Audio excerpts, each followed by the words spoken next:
செவ்வாய் கிரகத்தை அடைஞ்சிட்டா மட்டும் மனிதர்களால அங்க வாழ முடியும்னு அர்த்தம் இல்ல.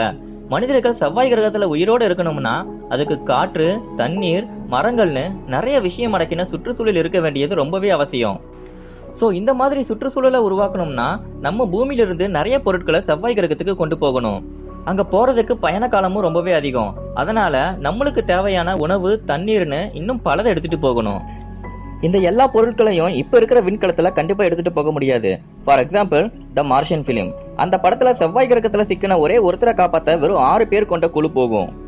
அவங்க போற விண்கலம் ரொம்ப பிரம்மாண்டமா இருக்கும். வெறும் 6 பேருக்கு இவ்வளவு பிரம்மாண்டமான விண்கலம்னா நிறைய பேர் ஒரே நேரத்துல செவ்வாய் கிரகத்துக்கு போறதுனா எவ்வளவு பெரிய விண்கலம் தேவைப்படும்னு நீங்களே கற்பனை பண்ணிக்கோங்க. முக்கியமா அதுல அவங்களுக்கு தேவையான எல்லா பொருட்களையும் எடுத்துட்டு போகணும். அப்படிப்பட்ட பெரிய விண்கலம் நம்ம கிட்ட இல்ல. நாசானால கூட இப்போதைக்கு அதையே உருவாக்க முடியாது. செவ்வாய் கிரகத்துக்கு போறது மட்டும் பிரச்சனை இல்ல. செவ்வாய் கிரகத்துக்கு போனதுக்கு அப்புறமும் பல பிரச்சனை இருக்கு.